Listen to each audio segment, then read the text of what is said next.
या कार्यक्रमाचे अध्यक्ष आदरणीय सुभाषजी बोंद्रे साहेब,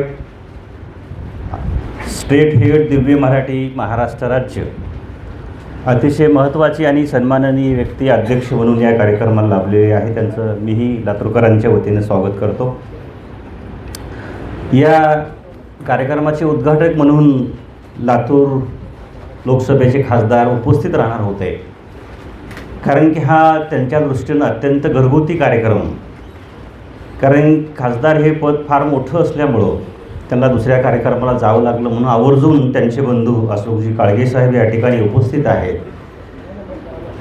प्रमुख उपस्थितीमध्ये खूप मोठी माणसं या ठिकाणी उपस्थित आहेत.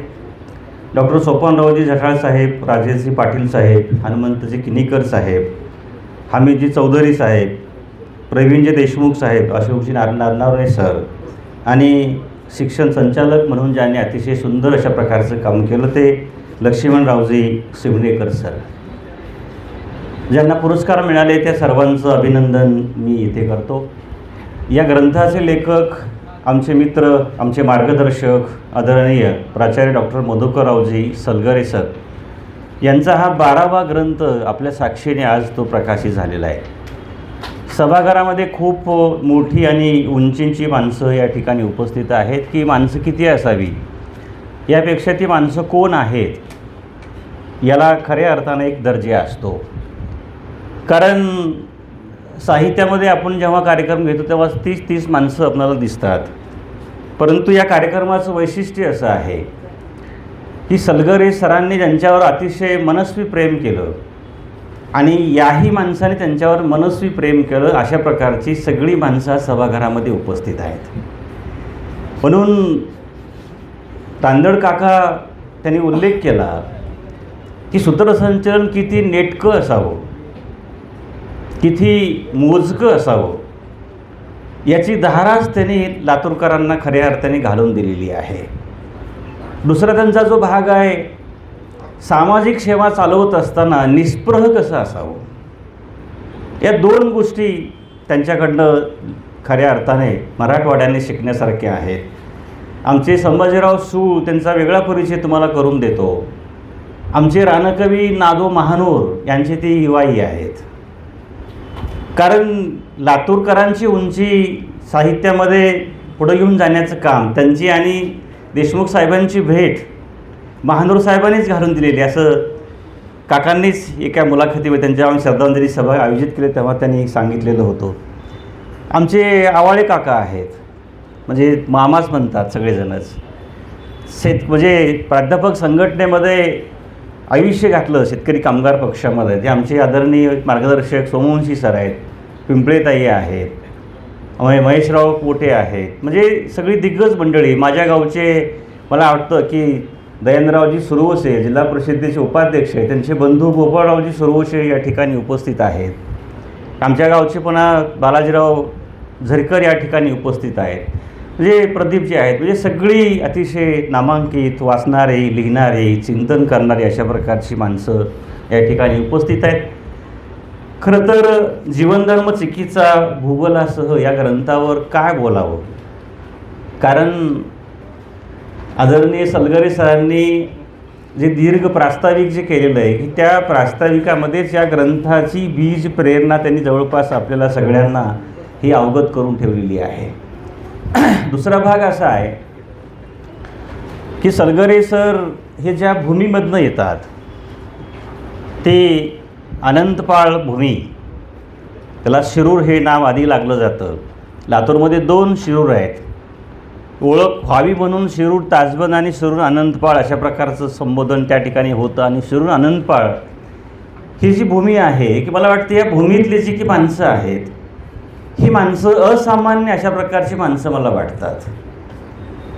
तुम्ही म्हणाल की काय असामान्यत्व या माणसांमध्ये आहे, कारण सगळ्यात महत्त्वाचं असामान्यपण या माणसांचं जे आहे की ते म्हणजे की जाती, धर्म, विषमता या भेदभावाच्या पलीकडे हे माणसं जगतात. बोंद्रे साहेब, कारण मागच्या 6 महिन्यापासून मी आवाळे काकांच्या संपर्कात आहे. यामुळं शिरूर आनंदपाळचा चांगला परिचय गावाचा, गावाच्या संस्कृतीचा, गावाच्या असलेल्या संयमाचा, सभ्यतेचा, वाचनाचा, लेखनाचा, उपक्रमशीलतेचा, साहित्यामध्ये असलेल्या रुचीचा हा परिचय होतो आहे. त्यामुळं सलगरे सरांची जी काही 12 पुस्तकं लिहिली याच्या पाठीमागं या गावाची संस्कृती आहे असं मला वाटतं. कारण जेव्हा एखाद्या भूमीमधला मनुष्य जेव्हा वेगळा विचार करायला लागतो तेव्हा तो उगी सहजासहजी तो करत नाही. म्हणजे 1952ला तिथं हायस्कूल उघडलं आणि 1966ला आवळे काकाने तिथं वाचनालय ग्रंथालय उघडलं. याच्यावरून आपल्याला कल्पना येईल की ही शिक्षणामध्ये या मंडळींचा किती अग्रेसर अशा प्रकारचा भाग राहिलेला आहे. मोंदिरे साहेब दुसरं एक सांगतो की लातूरची ही जी भूमी आहे, लातूरची जी काही साहित्य संस्कृती आहे ही अतिशय व्यापक अशा प्रकारची साहित्य संस्कृती आहे. या शहरामध्ये, या जिल्ह्यामध्ये लिहिणारी जी माणसं आहेत ही खूप मोठी माणसं या जिल्ह्यामध्ये आहेत. म्हणजे तुम्हाला कल्पना आहे त्याची, कारण तुम्ही पत्रकार आहात, सगळी जाणीव तुम्हाला आहे. मराठी आत्मकथनाची सुरुवात या जिल्ह्याने केलेली आहे. आठवणीचे पक्षी नावाचं आत्मकथन परी सोनकांबळे यांनी पहिल्यांदा या जिल्ह्यातून लिहिलं आणि मराठीमध्ये आत्मकथनाचं एक लाट आली. ते हिंदीत गेलं, ते राजस्थानीमध्ये गेलं, ते कन्नडमध्ये गेलं, म्हणजे सगळ्या भाषेमध्ये आत्मकथन ते गेलं. दुसरा भाग असा आहे की दलित साहित्याच्या समीक्षेला जागतिक लेवलवर घेऊन जाण्याचं काम आदरणीय जनार्दन वाघमारे सरांनी याच भूमीमधनं केलेलं आहे. तिसरी गोष्ट अशी आहे की सत्यशोधकी साहित्याचा इतिहास 4 खंडामध्ये डॉक्टर श्रीराम गुंदेकर सरांनी याच भूमीमधून त्यांनी तो लिहिलेला आहे. चौथी गोष्ट अशी आहे की शरद जोशी यांच्या खांद्याला खांदा लावून पहिल्या 5मध्ये शेषराव मोहिते म्हणून त्यांनी काम केलेलं आहे. अर्धवट काम सोडून पोटा पाण्यासाठी पुन्हा ते प्राध्यापक झाले, हा भाग वेगळा. पण त्यांनी हे कधी कुणाला सांगितलं नाही. म्हणून जी काही कोर कमिटी असायची शेतकरी संघटनेची 1980 पासून 78 पासून संघटना सुरू झाली की त्यामध्ये म्हणजे शेषरावजी मोहिते सरांनी काम केलेलं आहे.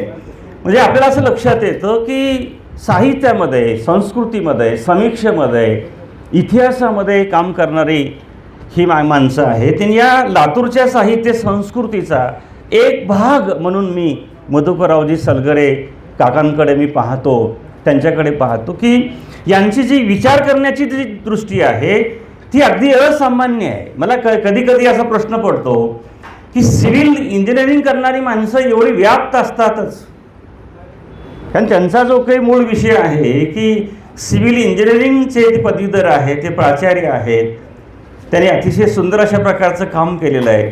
प्राचार्य म्हणून काम करताना, अनेक संस्थेमधून काम करताना, शासनाच्या कमिटीवर काम करताना अनेकांची वाट लावली आणि अनेकांच्या वाटा त्यांनी उजळलेल्या सुद्धा आहेत. या दोन्हीही गोष्टी म्हणजे आपल्यासाठी फार महत्त्वाच्या आहेत. ते वारंवार आपल्याला सांगत होते की मी साधा मनुष्य आहे, मी साहित्यामध्ये मुसाफरी करतोय, मला फारसं कळत नाही. अजिबात चुकीचं आहे. ते साहित्यातले जाणकार आहेत, ते इतिहासामधले जाणकार आहेत, ते धर्मशास्त्रामधले जाणकार आहेत, ते जगाच्या भूगोलाचे जाणकार आहेत, प्राचीन वाङ्मयाचे जाणकार आहेत. म्हणजे आपल्याला असं लक्षात येतं की त्यांच्याकडे अनेक प्रकारांच्या म्हणजे साहित्याच्याच नव्हे तर लेखनाच्या बाजू त्यांनी अतिशय जाणीवपूर्वक आपल्या विकसित केलेल्या आहेत. म्हणजे मी असं परिचय करून देताना असं म्हटलं होतं की जेव्हा सामान्य माणसांच्या किंवा जेव्हा एखाद्या माणसाच्या चिंतनाच्या मर्यादा संपतात तिथे सलगरे काकांच्या मर्यादा सुरू होतात. कारण हे पुस्तक जर आपण वाचलं सगळ्यांनी, कारण पुस्तक सगळ्यांनी वाचावं माझी विनंती आहे सगळ्यांना, या पुस्तकामधनं की त्यांच्या चिंतनाची मर्यादाच नव्हे तर तुम्हाला खूप मोठी व्याप्ती लक्षात येईल. म्हणजे एखाद्या विषयामध्ये किती खोलात घुसावं. मराठी भाषे खूप महत्त्वाची भाषा आहे. म्हणजे त्याला खोलात म्हणताना आपण त्याला स शब्द लावतो आणि त्याला सखोल आपण असं म्हणतो. म्हणजे खोल न म्हणता आपण त्याला सखोल असं म्हणतो. तसं सखोलता त्यांच्या एकूण सगळ्या चिंतनामध्ये आहे. म्हणून त्यांनी जी काही पुस्तकं लिहिली किंवा महर्षी व्यासांचा कृष्ण हे पुस्तकसुद्धा आपण वाचून पाहावं. म्हणजे आम्ही या सगळ्या गोष्टीकडं एका विशिष्ट भूमिकेतून पाहत असतो. ते या सगळ्या गोष्टीकडं युनिक भूमिकेनं पाहतात. कदाचित हा कृष्ण भारतीय भूमीपेक्षा जर फ्रान्सच्या भूमीवर जन्माला असता काय झालं असतं? म्हणजे नवा एक मार्क्स किंवा नवा एक तत्व येतं आपणाला तो सापडला असता. म्हणजे आपली जी काही मर्यादा आहे विचार करण्याची, ती सगळी मर्यादा आपली धर्माशी आपण जोडून ठेवलेली आहे. ते धर्माचे जे काही बंध आहेत या सगळ्या व्यक्तिमत्वांमधले, या तत्त्वज्ञानांमधले, या विचारवंतांमधले ते सोडू पाहतात आणि त्याला जगाच्या तत्त्वज्ञानामध्ये भरारी घेण्यासाठी ते मुक्त करतात. इतकं मोठं व्यक्तिमत्व हे आपल्या जिल्ह्यामध्ये आहे. म्हणून लातूरच्या साहित्य संस्कृतीचा ते एक मोठा भाग आहेत असं आपल्याला नारनवरे सर म्हणावं लागेल. तुम्हाला वाटेल की त्यांनी स्तुती केली मी त्यांची स्तुती करतो आहे का? हा अजिबात भाग नाही आहे. कारण त्यांनासुद्धा ती दिकर सरस्वती आवडत नाही. कारण की ते म्हणजे इतके प्रॅक्टिकली आपण म्हणूया वस्तुनिष्ठ जगणं कसं असावं, म्हणजे अगदी तसं जगत आहेत ते. म्हणजे कोणाची भाड नाही, कोणाची भीक नाही, आणि कोणाशी फार स्नेही नाही, कोणाशी फार दोस्ती नाही, आणि कोणाशी फार वैरही नाही. म्हणजे अशा पद्धतींचं जगणं ज्या माणसांचं असतं की ज्या माणसांनी मान, ज्या माणसांनी सन्मान, ज्या माणसांनी म्हणजे सगळं त्याजलेलं आहे की आपण म्हणतो की निरपेक्ष कसं जगावं ही जगण्याची धारा त्यांनी आपल्या जीवनामध्ये बाळगलेली आहे असे डॉक्टर मधुकर रावजी सलगरे सर आहेत. या ग्रंथाकडे जेव्हा आपण पाहतो, कारण खूप वेळ झालेला आहे, थोडक्यात परिचय करून देतो. या ग्रंथाची अर्पण पत्रिका आपण जर पाहिली तर ती अगदी आत्तापर्यंत आपण कधीही न वाचलेली अर्पण पत्रिका आहे. म्हणजे ते असं म्हणतात की ही विश्वात्मके देवे अशा प्रकारची ही त्या ग्रंथाची त्याने अर्पण पत्रिका लिहिलेली. 13.5 अब्ज वर्षापूर्वी जे की भारतीय भूमीवर जे आपला आदिमानव निर्माण झाला त्याने हा ग्रंथ अर्पण केलेला आहे. आपली क्षमता किती असते? तुम्ही कुणाची अर्पण पत्रिका काढून पहा.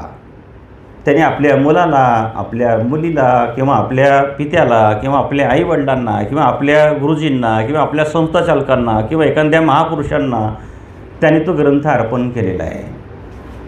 या माणसांची दृष्टीच वेगळी आहे. ते म्हणतात की माझा सहसंबंध या पुस्तकातनं कुणाशी येतो आहे? माझा सहसंबंध या पुस्तकामधनं या भारतीय भूमीवर जो आदिमानव निर्माण झाला त्याच्या इतिहासाशी माझा सहसंबंध येतोय. आणि या पुस्तकाच्या वाचनातनं हा वाचक वर्ग त्या माणसाशी तादात्म्य पावणार आहे. म्हणजे त्याचं आणि आपलं एक नातं आहे. ते नातं खऱ्या अर्थाने अर्पण पत्रिकेतून ते निर्माण करू पाहतात. म्हणजे या माणसांच्या स्वार्थाच्या ज्या म्हणून ज्या काही संकल्पना आहेत त्या सगळ्या संकल्पना इथं गळून पडतात आणि एक विश्वात्मक म्हणून जी संकल्पना अर्पण पत्रिकेमध्येच ती उभी राहते. म्हणून आपल्या लक्षात येतो या ग्रंथाची व्याप्ती किती मोठी आहे. खरं तर हा इतका मोठा ग्रंथ त्यांनी फक्त 200 पृष्ठांमध्ये बसवलेला आहे. कारण या ग्रंथामध्ये अनेक विषय त्यांनी सूचित केलेले आहेत, अनेक विषय त्यांनी आपल्याला सांगितलेले आहेत, अनेक विषय त्यांनी आपल्याला अवगतसुद्धा केलेले आहेत, आणि अनेक विषय त्यांनी आपल्याला पुढच्या अभ्यासासाठी सोडून दिलेले आहेत. म्हणजे अशा पद्धतीचं हे व्यक्तिमत्व आपल्या शहरात राहतं, परंतु प्रसिद्धीपासून ते दूर आहेत.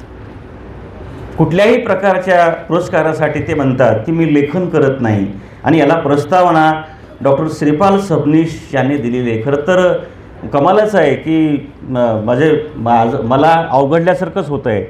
कारण एवढा विद्वान, एवढा व्याप्तीपूर्ण हा ग्रंथ आहे, आणि असा पहिला ग्रंथ आहे की श्रीपाल सबनीस साहेबांच्या शिवाय या ग्रंथाचं भाष्य होतं आहे. बरोबर आहे ना? म्हणजे यांच्या 11 ग्रंथाला म्हणजे श्रीपाल सबनीस सर उपस्थित होते, आणि 12व्या ग्रंथाला मी आलेलो आहे. म्हणजे खरं तर तेवढी उंची आपली नाही, मी माझे कबूल करतो, पण त्यांनी मला हा सन्मान दिला म्हणून त्यांचे आभार मानतो. म्हणून त्यांनी एक प्रस्तावनेमध्ये सूचित केलेलं आहे की सलगरे सरांच्या चिंतनाच्या केंद्रस्थानी माणूस आहे. म्हणजे माणूस हा शब्द उच्चारला की संपलं. म्हणजे तो भारतातला आहे का? नाही आहे. म्हणजे ह्या जगातला माणूस त्यांच्या केंद्रस्थानी आहे. जेव्हा ज्ञानेश्वरांनी ज्ञानेश्वरी लिहिली तेव्हा निवृत्तीनाथाने सांगितलं की आता संदेश काय द्यायचा आहे. ज्ञानेश्वरांना एक कोडं पडलं की आता संदेश काय द्यायचा, सगळं लिहून झालेलं आहे, सगळं सांगून झालेलं आहे, आता संदेश काय द्यावा.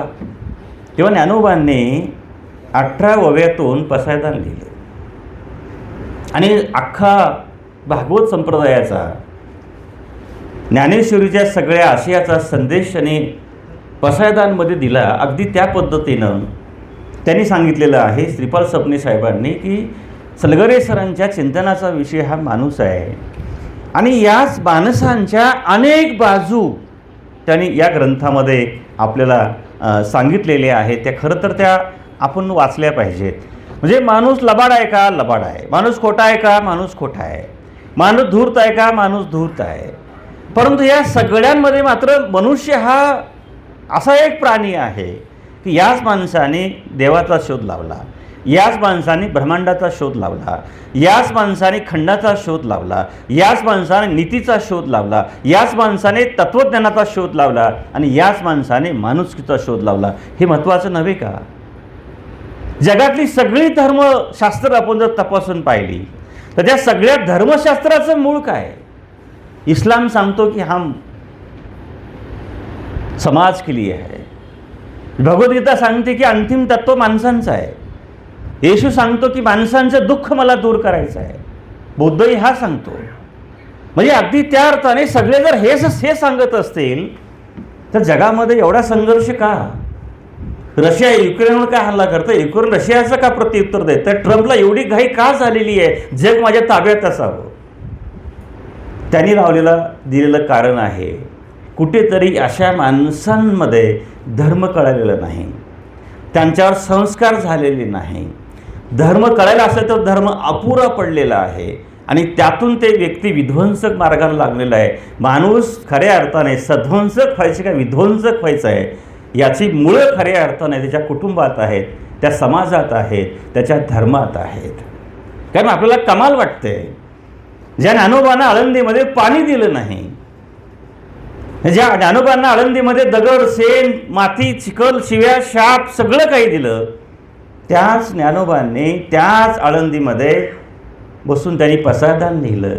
कुठली ताकद आहे या भारताच्या भूमीमध्ये? म्हणजे जशास तसं उत्तर न देता तुम्ही जर मला शस्त्र घेऊन येत असाल तर मी तुमच्यासमोर मात्र प्रेम घेऊन तुम्हाला सामोरं जातो आहे. मला वाटतं हाच विचार गांधीमध्ये आहे. ते कबूल करतात. त्यांनी मनोगत लिहिलेलं आहे की मी गांधीचा अनुयायी आहे, गांधीचा मी प्रिय भक्त आहे. पण त्याने असंही आता म्हणाले की मी साधा म्हणेल तेवढा मी साधा नाही, मी बदमाशुद्धा आहे. म्हणजे गांधींचं जे काही एक तत्त्व आहे ते कदाचित त्यांना ते मान्यही नसेल. म्हणजे अशा प्रकारची भूमिका आपल्याला या ठिकाणी लक्षात येते आहे. आणि म्हणून ते असं म्हणतात, म्हणजे त्यांच्या सगळ्या परिचयावरून आपल्याला असं वाटतं की त्यांना विषयाचं बंधन नाही. ते म्हणतात की खरं तर नारनवरे सर या ग्रंथाला कुठे ठेवायचं?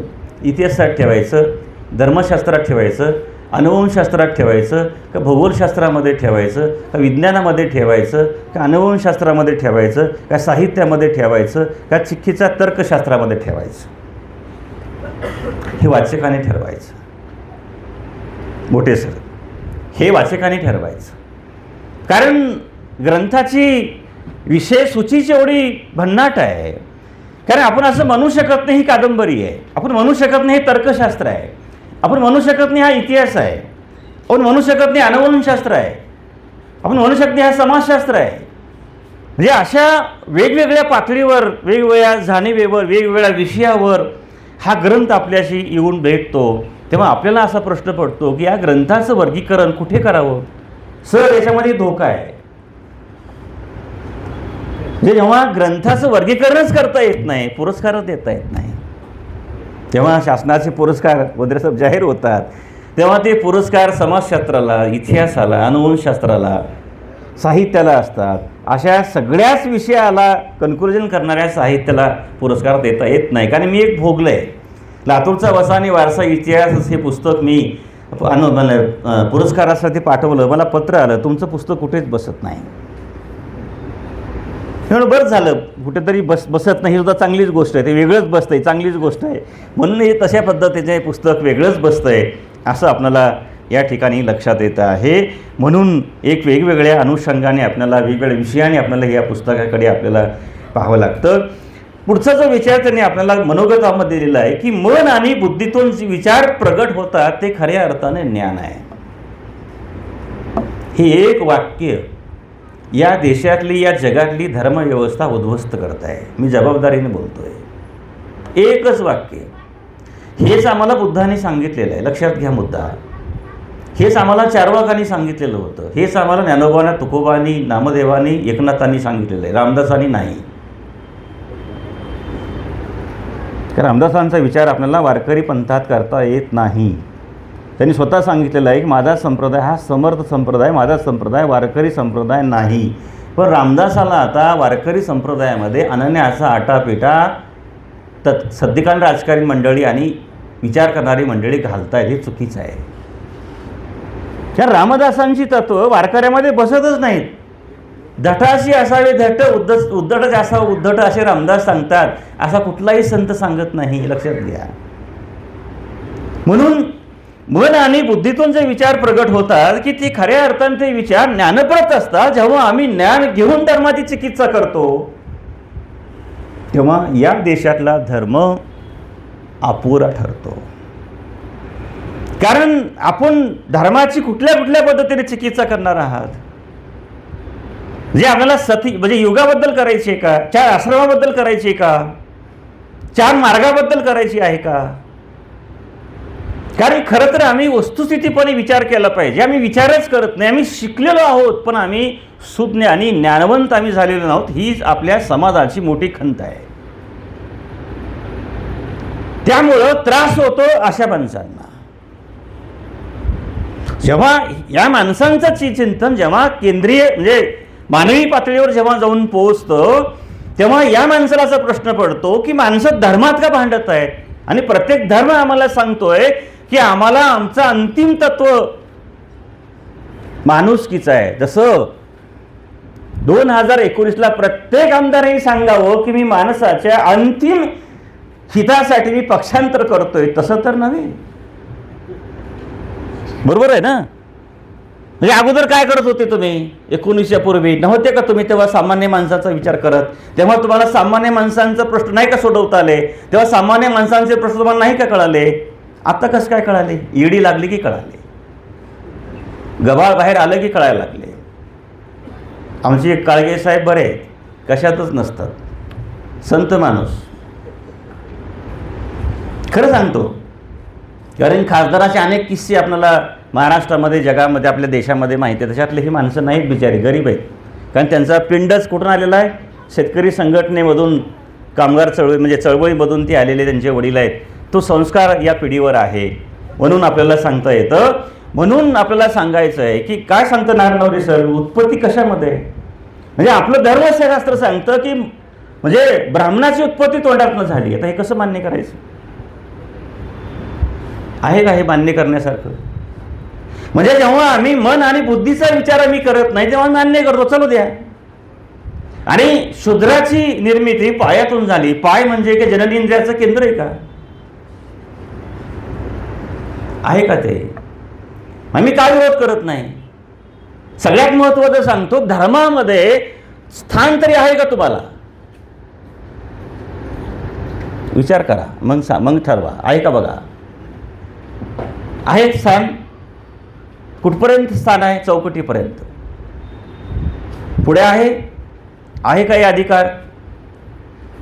म्हणजे इंग्रज आले आणि ज्योतिबा फुले, आंबेडकर, शाहू ही मंडळी आली म्हणून आम्ही थोडं विचार तर चिंतन तरी करायला हवं. विचार तरी करायच्या अगोदर आमची काय परिस्थिती होती.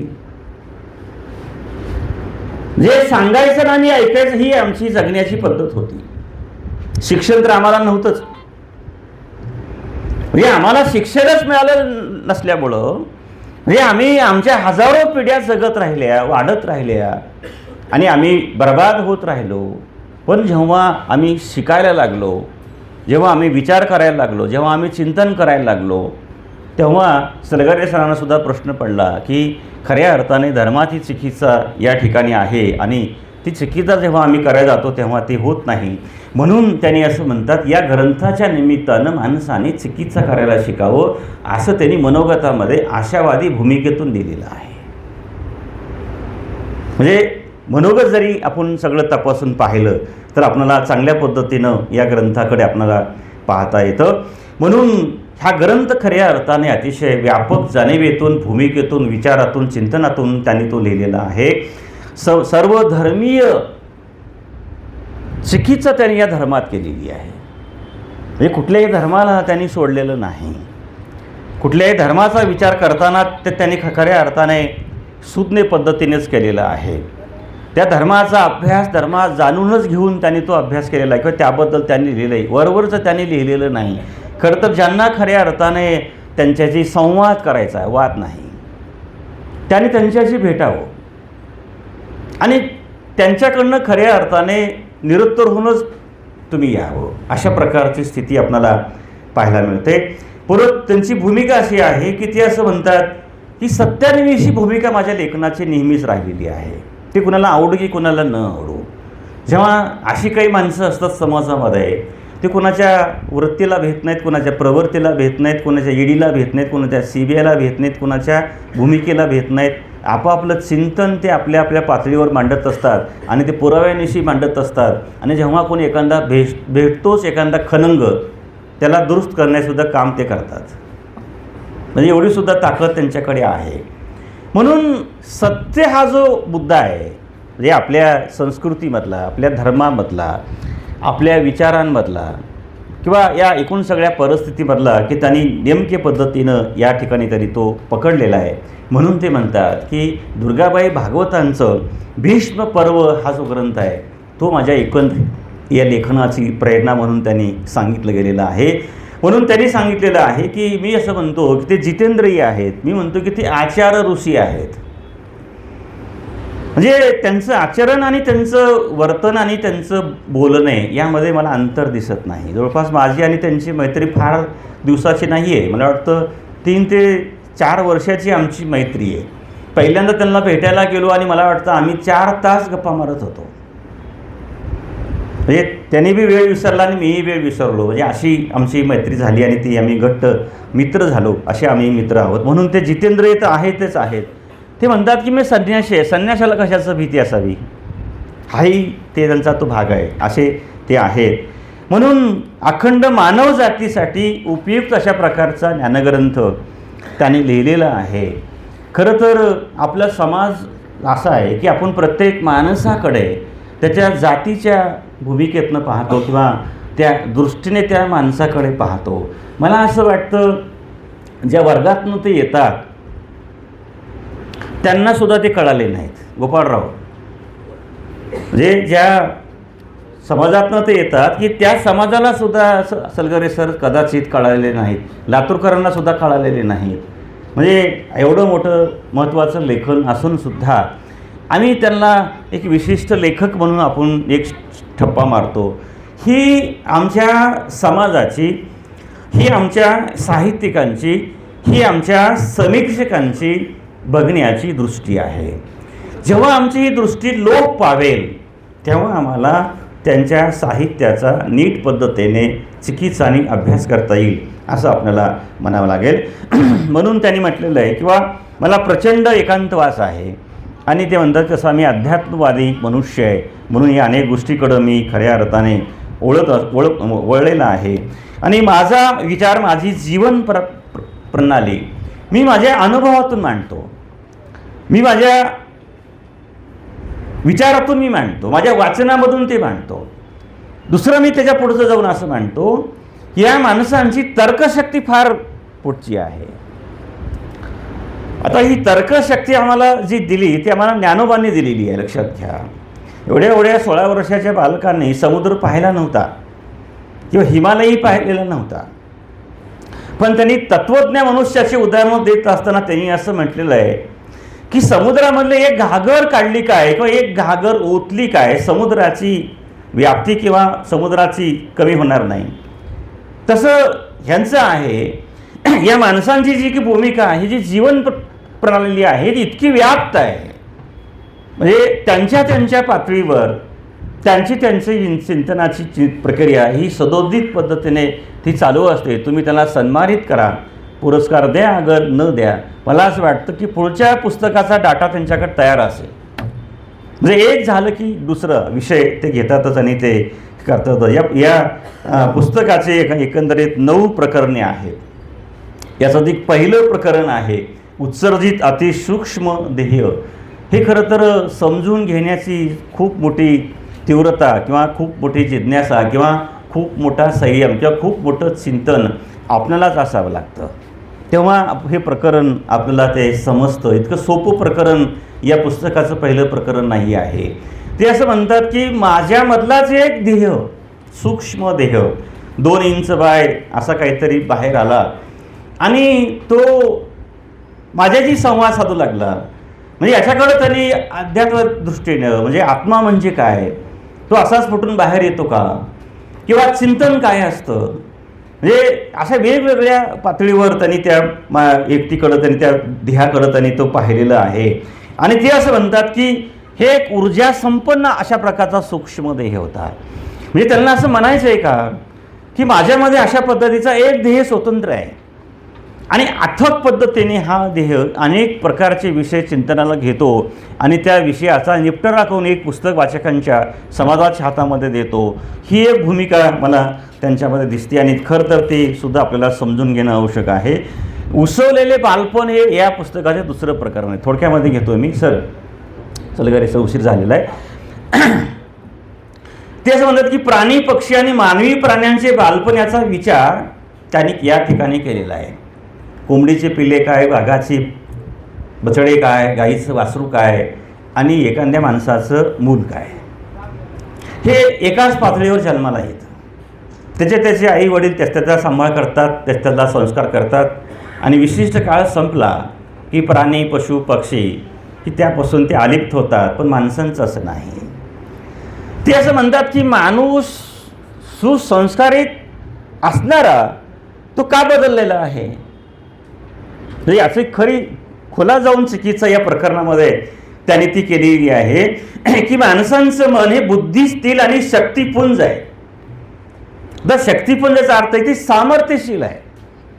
त्या माणसानं जर ठरवलं तर सगळं काही होऊ शकतं, पण त्यांनी ते ठरवायला पाहिजे. ते आपोआप त्याला ती साध्य होते. इतकी ताकद खऱ्या अर्थाने त्या माणसामध्ये आहे. म्हणून बालपण आहे, पौगंडावस्था आहे, युवावस्था आहे, ग्रस्ताश्रमी आहे किंवा ब्रह्मचार्य अवस्था आहे, संन्यास अवस्था आहे. म्हणजे अशी सगळी टप्पे त्यांनी या प्रकरणामध्ये मांडलेली आहेत. आणि हळूच ते सांगतात एखादा असंस्कृत मनुष्य किंवा समाज हा कसा ओळखायचा, त्याचं कारण त्यांनी त्या कुटुंबात शोधलेलं आहे. म्हणजे आई वडिलांचा संस्कार कुठेतरी कमी पडला, त्याच्यात त्यांनी ते कारण शोधलेलं आहे. म्हणजे खऱ्या अर्थाने ही त्या मुलाला सुसंस्कारित करण्याची जबाबदारी ही कुणावर सोपवलेली आहे, संस्कृतीने तर त्या कुटुंबावरती सोपवलेली आहे. म्हणून ते सांगतात की अशा प्रकारचा विध्वंस आज समाजामध्ये का घडून राहिलेला आहे, त्याचं कारण त्यांनी तिथे आपल्याला पाहायला मिळतात. माणसं एवढी खोटी का बोलत आहेत, निर्लज्जपणे सरळ सरळ अजून तेही. ह्याचं कारण आपल्याला कुठं शोधायचं आहे.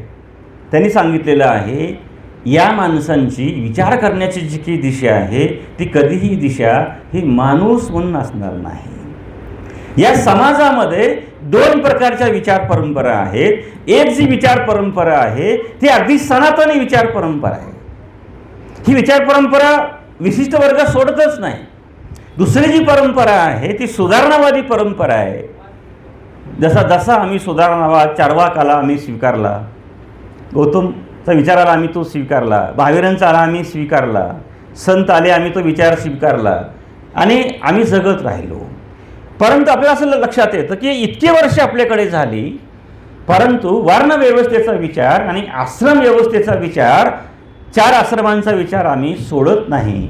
याला मी काय सांगणार आहोत, याला मी काय म्हणणार आहोत. दुसरी गोष्ट अशी आहे की 4 आश्रम आणि वर्णाश्रम धर्म हा जगाच्या कुठल्या तत्ववेत्यावर, कुठल्या विचारावर, कुठल्या म्हणजे सत्यावर आपल्याला ते सापडणार आहे, ह्याचा विचार आम्ही केला पाहिजे.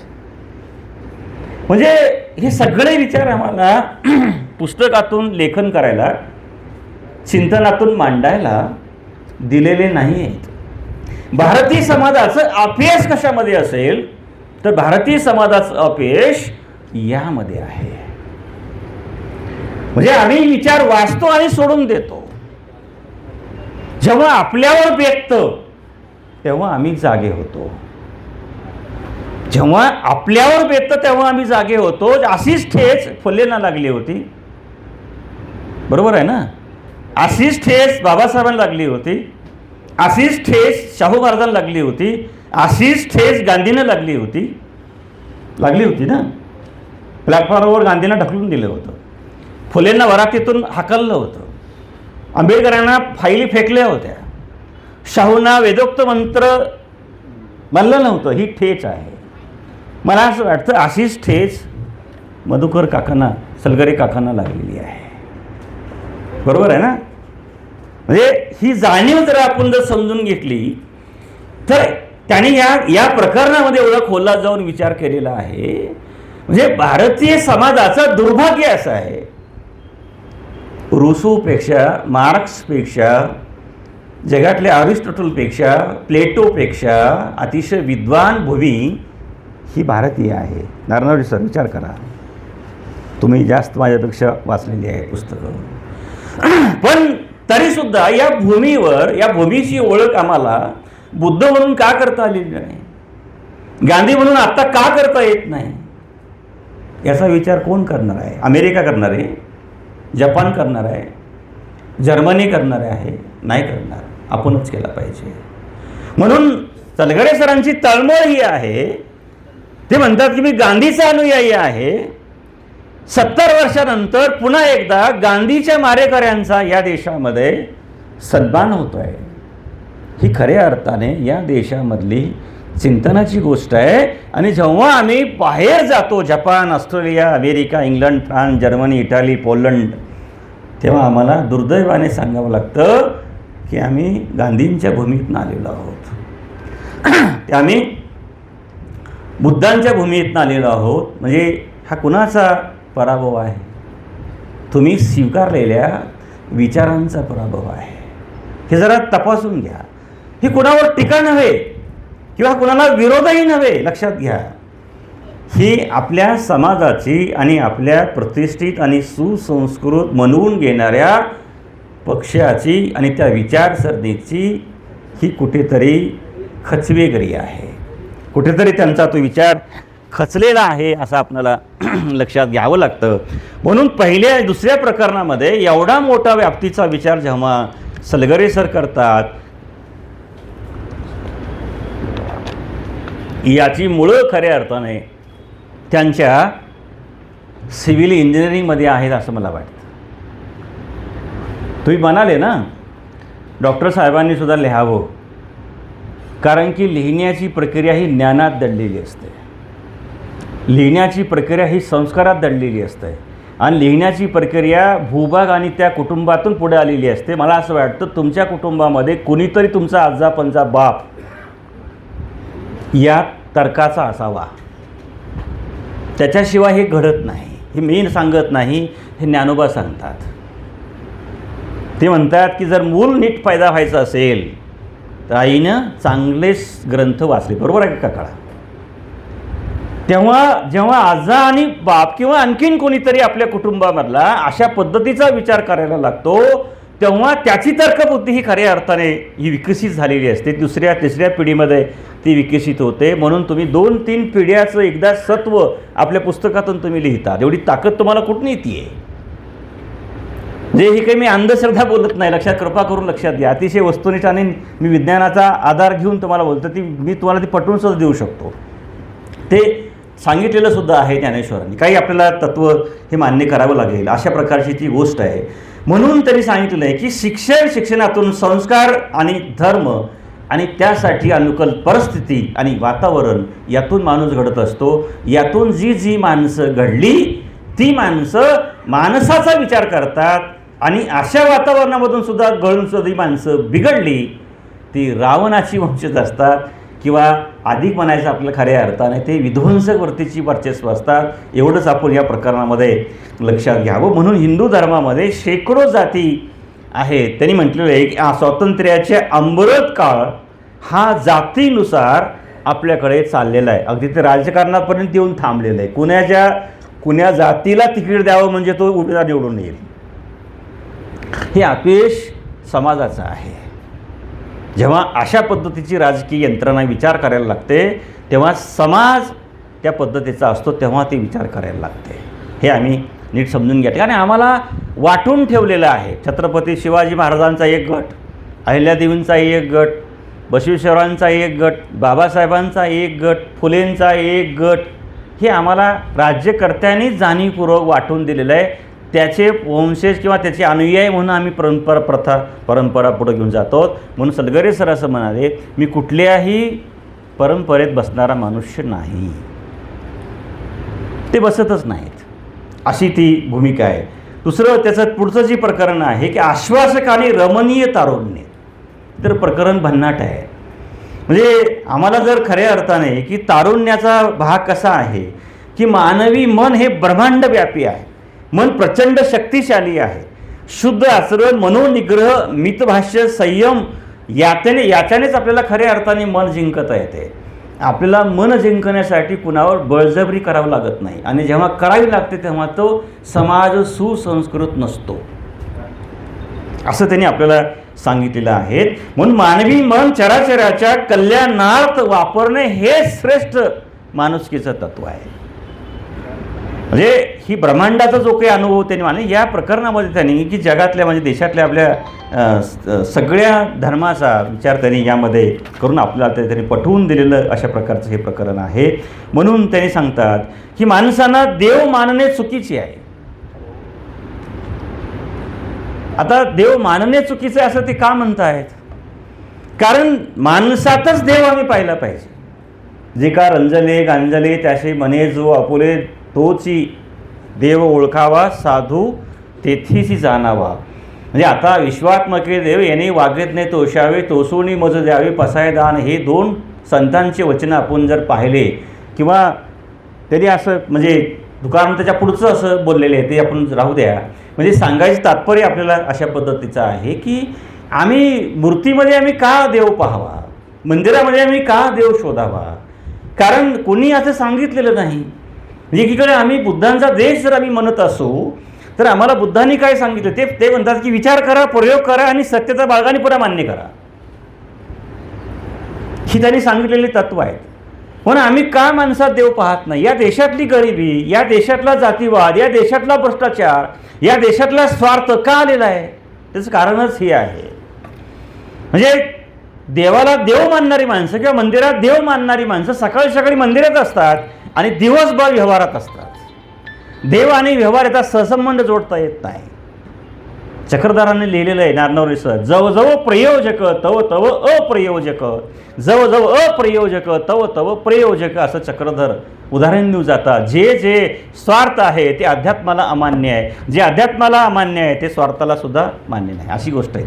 म्हणून ही प्रकरणात त्यांनी हे मांडलं गेलेलं आहे. मग अशा पद्धतीनं ते ईश्वराला सुद्धा या ठिकाणी त्यांनी आपल्यावर ठेवलेलं आहे की सुख शांतीचं अचूक आणि सुरक्षित मार्ग त्यांनी आपल्याला सांगण्यासाठी त्यांनी धडपडलेले आहेत की मानव व प्राणी सुख शांतीसाठी धडपडतात, पण सुख आपल्याला मिळतं का? म्हणजे शाश्वत जे सुख आहे ते कशामध्ये आहे? म्हणजे शाश्वत जे सुख आहे ते खऱ्या अर्थाने परोपकारावर आहे, समर्पणशीलतेवर आहे, हे त्यागावर आहे.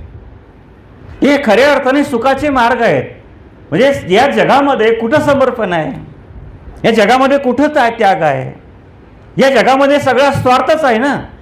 जेव्हा स्वार्थ या जगामध्ये असेल तेव्हा सुख आम्हाला कधी बी मिळणार नाही. परंतु त्यांनी असं म्हटलेलं आहे की ब्रह्मांडाची निर्मिती कशी आहे, ब्रह्मांड हे जे तत्व आहे एकूण जगाचं कशामध्ये आहे, तर ते सुखामध्ये आहे.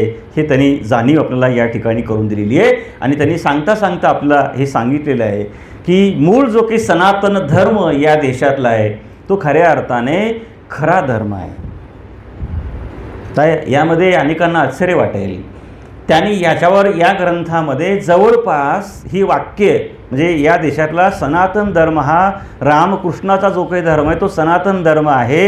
आणि 9व्या-10व्या शतकामध्ये जो काही धर्म आला ज्याला तुम्ही आता सनातन म्हणता तो धर्म हा खऱ्या अर्थाने ब्राह्मण काळातला धर्म आहे असं त्याने सूचित केलेलं आहे. जेव्हा बुद्ध महावीरांची विचारसरणी मागे पडून जेव्हा 9व्या-10व्या शतकामध्ये या धर्माचा उदय झाला त्याला आपण म्हणतो की शंकराचार्याने रामानुजाचार्यानं या धर्माचं पुनरुज्जीवन केलं. तो धर्म म्हणजे ब्राह्मण धर्म. ते असं म्हणतात की श्रीकृष्ण आणि राम या धर्मातले नाहीतच आहेत, ते त्यांनी त्याच्यामध्ये बसवलेले आहेत, ते त्यांनी स्वीकारलेले आहेत. कारण 9-10व्यातल्या ब्राह्मण धर्माला याच्याशिवाय आधारच नाही. आता हे किती पटतं? म्हणजे हे वाक्य त्यांनी या पुस्तकामध्ये मोठे सर कमीत कमी त्यांनी 25 वेळेस लिहिलेलं आहे, एकच वाक्य. म्हणजे या देशामध्ये की श्रीकृष्ण आणि रामाच्या सनातनी आणि मानवत्ववादी धर्माला बिघडवण्याचं काम, म्हणजे जातीवादी, विषमतावादी, भेदाभेदी, अस्पृश्यता, स्त्री पुरुष विषमता हे करण्याचं काम कोणी केलं असेल तर त्या 9व्या-10व्या शतकामध्ये केलं, हे त्यांचं म्हणणं या पुस्तकात त्यांनी आलेलं आहे आणि अशा पद्धतीनं त्यांनी मांडलेलं आहे. म्हणून त्यांनी म्हणतात अशा हिंदू धर्माचे विसर्जन झाल्याशिवाय स्वप्नातील श्रीराम आणि कृष्णाचा पवित्र सुकृत धर्माची पुनर्स्थापना होणार नाही. हे त्यांचंच वाक्य, मी कोट करून आणले. काय म्हणतात ते? म्हणजे या धर्माचं विसर्जन झाल्याशिवाय, आता विसर्जन आम्हाला जर करायचं असेल की तेवढी ताकद आम्हाला आमच्या वैचारिक मेंदूत पाहिजे. आमच्या समाजाचं दुर्भाग्य असं आहे, एवढी ताकदच आमच्या वैचारिक मेंदूत अजून आलेलीच नाही. म्हणजे आमची ताकद कशामध्ये आहे की आमचे सगळे व्यवहार सांभाळण्यामध्ये आहे. म्हणजे ही स्थिती आम्ही समजून घेतली पाहिजे. जेव्हा एखादा विद्वान मनुष्य एका भूमिकेशी जेव्हा ठाम राहून लिहितो तेव्हा त्याच्या पाठीमागं त्याचं जवळपास कितीतरी वर्षाचं चिंतन असतं. जे बाबासाहेबांनी एका दिवशी साध्य केलं का? बाबासाहेबांनी 1927 पासून 1947 पण दिलेला हा लढा होता. किती वर्ष? 20 वर्ष ना. त्याच्या अगोदर बाबासाहेबांचं शिक्षण हे महत्त्वाचं आहे, त्या अगोदर बाबासाहेबांचं अपमान महत्त्वाचा आहे, त्या अगोदर बाबासाहेबांची विचारदृष्टी महत्त्वाची आहे, त्या अगोदर बाबासाहेबांचं बहुत तत्वज्ञान पुस्तक वाचणं महत्त्वाचं आहे. तेव्हा बाबासाहेबांना 20 वर्षामध्ये करता आलं. ही भूमिका जेव्हा आपल्याला समजते तेव्हा एखादा मनुष्य, सलगरे सरांसारखा मनुष्य नीट पद्धतीने मांडू शकतो. म्हणून ते म्हणतात की मूर्तीपूजेत अडकलेला खरा धर्म समजलाच नाही, असा धर्म समाजामध्ये कर्मकांड आणि अंधश्रद्धा पसरवतो. बरोबर आहे का नाही? म्हणजे आज आम्ही धर्म म्हणजे काय, आज सोपं झालंय, भगवी शाल घाला लगे हिंदू, भानगडच नाही. तत्वाचं काय करायचं, तेवढं सोपं आहे. तुकोबा काय म्हणाले? तुकोबाला देवच प्रसन्न होईना, विठ्ठलच प्रसन्न होईना. तुकोबाने आपलंच परीक्षण केलं. तुकोबा काय म्हणाले? काम क्रोध आड राहिले पर्वत, पडले पर्वत राहिला अनंत पलीकडे. काम क्रोध हे तुम्ही तुमचं निराकरण तुमच्या देहातलं केल्याशिवाय तुम्हाला परमेश्वर, तुम्हाला विठ्ठल मिळणार नाही. साधी गोष्ट आहे, आपण मळलेला कपडा आपल्या अंगावर घालत नाही, बरोबर आहे का नाही? काल लिवलेला तो घालत नाही आपण, तो आपण बदल दुसरा घालतो. तर जेव्हा परमेश्वर तुम्हाला अनुभूती देणार आहे तेव्हा तुम्हाला परमेश्वर तुमच्या रागासह, दंभासह, अहंकारासह, स्वार्थासह कशाला स्वीकारेल? साधी विचार करा, साधी गोष्ट आहे. म्हणजे आम्ही बळका कपडा अंगावर घालत नाही, तसं तुमचं बळकं शरीर कशाला घेईल? ते घेईल का? मला सांग, नाही घेणार. म्हणून त्यांनी सांगितलेलं आहे की आम्ही कर्मकांड पाळतो, धर्म नाही. आम्ही अंधश्रद्धा पाळतो, आम्ही धर्म नाही, अशा प्रकारची ती गोष्ट आहे. म्हणून भारतातल्या मागच्या 100 वर्षाच्या इतिहासामध्ये हे सगळं झालेलं आहे असं त्यांनी सप्रमाण आपल्याला दाखवून दिलेलं आहे. स्वानुभव, मनोभाव, स्वप्नदर्शनासाठी ध्येयतंत्र आणि किंवा गूढरम्य मायभूमी, हे सुद्धा त्यांनी हे दोन्ही प्रकरणं खूप सुंदर त्यांनी लिहिलेली आहेत. म्हणजे आमची ओळख काय? भारतीयांची पहिली ओळख आहे सौहार्द. कसं काय?